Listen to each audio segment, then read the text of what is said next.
देखिए, ये बहुत ही महत्वपूर्ण प्रोजेक्ट है। एक प्रोजेक्ट तो 4000 करोड़ रुपए का रोड का है, जो करीब 400 किलोमीटर रोड बन रहा है। अरुणाचल में एरिया काफ़ी बड़ा है, लोक संख्या बहुत कम है और हमारी इंटरनेशनल बॉर्डर भी लगी हुई है।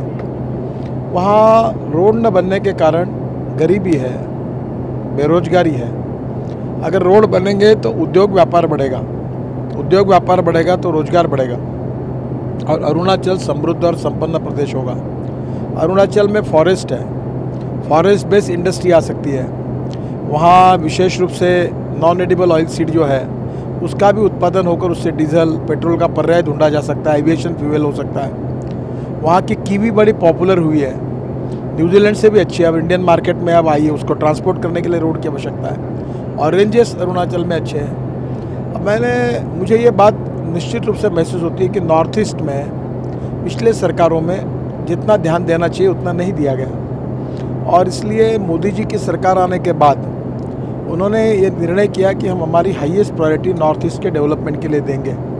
रोड नेटवर्क हो, रेलवे नेटवर्क हो, एविएशन का नेटवर्क हो, इसमें काफ़ी बड़े प्रमाण में सुधार आया है। जो 50 साल में नहीं हुआ, ये 4.5 साल में वो काम हुआ है और मुझे लगता है इससे निश्चित रूप से नॉर्थ ईस्ट प्रगति की ओर जाएगी। और एक महत्वपूर्ण बात है कि 50,000 करोड़ के तो काम केवल मेरा डिपार्टमेंट रोड के अरुणाचल में कर रहा है और अगर तुलना की जाए तो 2.5 लाख करोड़ के काम हम नॉर्थ ईस्ट में कर रहे हैं। हमने मंजूर किए, कुछ काम शुरू हुए, कुछ पूरे हुए हैं, कुछ कामों के टेंडर निकले, कुछ के DPR शुरू है। मुझे लगता है कि ये जो 2.5 लाख करोड़ का रोड नेटवर्क खड़ा होगा उससे नॉर्थ ईस्ट की तस्वीर बदल जाएगी। हेल्थ सर्विसेज, शिक्षा, इंडस्ट्री, एग्रीकल्चर, सभी क्षेत्रों में बहुत बड़ा बदलाव आएगा और नॉर्थ ईस्ट ये एक समृद्ध और संपन्न भाग भारत का बनेगा, यही हमारा सपना है। और इसलिए मुझे विश्वास है कि मेरे डिपार्टमेंट की ओर से हम केवल ब्रह्मपुत्रा पर 6 पुल बना रहे हैं, 6 ब्रिजेस बना रहे हैं, क्योंकि ब्रह्मपुत्रा इतना बड़ा रिवर है कि 6-6 किलोमीटर घूमना पड़ता है। इसके साथ साथ हम जलमार्गों का विकास कर रहे हैं। 5 स्टार 7 स्टार क्रूज़ है, रिवर जेटी हम लोग फ्लोटिंग जेटी बना रहे हैं और बांग्लादेश तक अभी हमने ड्रेजिंग किया है और बराक का ड्रेजिंग किया है। अब उद्योग व्यापार क्षेत्र के लिए एक नया अवसर है कि गंगा से बंगाल की खाड़ी, वहाँ से लेकर ब्रह्मपुत्रा, और ये पूरे तरह से उद्योग व्यापार के लिए बांग्लादेश के साथ, म्यांमार के साथ बहुत बड़ा प्रोत्साहन मिलेगा और मुझे लगता है कि नॉर्थ ईस्ट की तस्वीर बदल रही है। इस बात की मुझे बहुत खुशी है। देखिए, सबसे मिनिमम जो आवश्यकता है water, power, transport and communication, ये तो मिनिमम आवश्यकता है। और स्वाधीनता के 68-70 साल होने के बाद बिजली नहीं, पानी नहीं, रोड नहीं, इससे कैसे चलेगा। और इसलिए हमको नए नए इनोवेशन, सक्सेसफुल प्रैक्टिसेस, नए नए फूड प्रोसेसिंग इंडस्ट्रीज़, एक्सपोर्ट, इसके तरफ ध्यान देना पड़ेगा। और इसलिए मुझे लगता है कि अब अरुणाचल तेज़ी से बदल रहा है। अरुणोदय यानी सूर्योदय जो होता है वो अरुणाचल से होता है। अब मुझे लगता है कि हमारी सरकार ने विकास का सूर्योदय अरुणाचल से बहुत गति से वो आगे आ रहा है। इससे निश्चित रूप से अरुणाचल की, नॉर्थ ईस्ट की तस्वीर बदलेगी, यही मेरा विश्वास है। आज को लेकर भी है इसमें देखिए, अभी मुंबई दिल्ली से हम एक्सप्रेस हाईवे बना रहे हैं 1 लाख करोड़ का, उसका काम हम शुरू कर रहे हैं। वडोदरा मुंबई का पहले पैकेज की हमने अवार्ड दे दिए है। दूसरी ओर हम लोग और 13 एक्सप्रेस हाईवे बना रहे हैं। अभी दिल्ली का रिंग रोड हमने बना लिया, दिल्ली मेरठ का काम शुरू है, पहला पैकेज 14 लेन का वो इनॉग्रेट हो गया। मुझे लगता है कि रोड सेक्टर में हमारे 5 साल में हिंदुस्तान की तस्वीर बदली है। एक्सीडेंट बहुत होते हैं, मुझे इस बात का दुख और दर्द है कि 5 लाख एक्सीडेंट होते हैं और 1.5 लाख मौतें हो जाती है। और मैं ये मानता हूँ कि सभी बातों में हमें सफलता मिली है, पर इसमें जितनी चाहिए उतनी नहीं मिली है। 9 करोड़ व्हीकल बढ़े हैं और 4% एक्सीडेंट, मरने वालों की संख्या कम हुई है। तो मुझे लगता है ये कम से कम मैं 50% लोगों की जान बचा सकूँगा। तो मुझे लगता है आने वाले समय में हम कोशिश करें रोड सेफ्टी में, ये भी हमारे लिए प्राथमिकता है। देखिए, ऑफिशियली बोलने के बारे में पार्टी में स्पोक्स पर्सन है, पर कुछ लोग जब भी मीडिया से प्रतिक्रिया देते हैं उससे कंट्रोवर्सी पैदा होती है।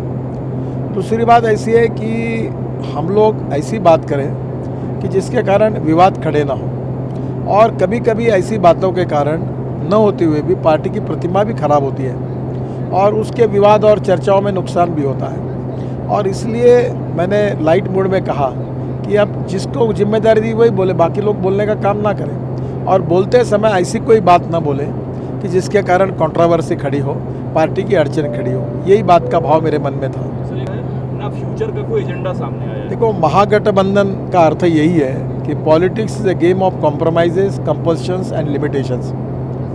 जब एक पार्टी को पता है कि हम लोग इनको हरा नहीं सकते, इसीलिए अलायंस की बात होती है। ये मजबूरी से आती है, कोई भी अलायंस खुशी से नहीं होती, मजबूरी से होती है। और भारतीय जनता पार्टी और मोदी जी की ताकत बढ़ी है, उस डर के कारण अलायंस हो रही है। जो लोग एक दूसरे के चेहरे नहीं देखते थे, एक दूसरे को नमस्कार नहीं करते थे, वो गले में हाथ डाल रहे हैं। उनके दोस्ती का राज हमारी ताकत बढ़ने में है।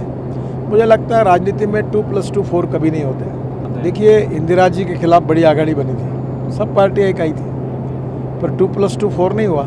इंदिरा जी चुनाव जीत गई थी। केवल व्यक्ति विरोध के द्वारा ऐसी राजनीति करने से जनता साथ नहीं देती। देखिए, मुझे ऐसा लगता है कि मैं इसको हार नहीं मानता। हमारे और कांग्रेस के वोट लगभग सेम है, बहुत ही मार्जिनल फर्क है। पर मैं ये मानता हूँ कि हमारा राजस्थान में हर बार सरकार एक आती है, दूसरी जाती है, दूसरी आती है, तीसरी आती है, ये चलते रहता है। मुझे लगता है लोकसभा में हम लोग और तैयारी करेंगे, अगर कुछ हमारी कमियाँ है तो ढूंढेंगे। और मैं ये मानता हूँ कि चुनाव के विषय भी अलग होते हैं, कोई डिस्ट्रिक्ट के विषय होते हैं, कभी राज्य के विषय होते हैं। ये देश के विकास का मुद्दा, ये पार्लियामेंट के चुनाव का विषय रहेगा। और जो 50 साल में नहीं हुआ, वो 4.5-5 साल में मोदी जी के नेतृत्व में हमारे सरकार ने करके दिखाया है। उसके आधार पर हम निश्चित रूप से रीजनेबल मेजॉरिटी से चुनाव जीतेंगे और मोदी जी ही देश के प्रधानमंत्री बनेंगे, ऐसा मुझे विश्वास है। नहीं, कोई संभावना नहीं है।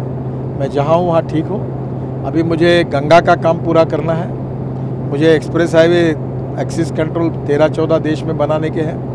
मैं पिथौरागढ़ से मानस सरोवर का रोड बनाना चाहता हूँ, 4 धाम के रोड बना रहा हूँ। मैं इस काम में खुश हूँ, यही काम मुझे पूरा करना है। मुझे लगता है हमने हर समय अपनी बात कहनी चाहिए। 2 रेशा है, बड़ी करनी होगी अपनी रेशा, तो दूसरी की पूछने के बजाय अपनी बड़ी करनी चाहिए। अपनी पॉजिटिव बात कहना ही मुझे लगता है ज़्यादा उपयोगी।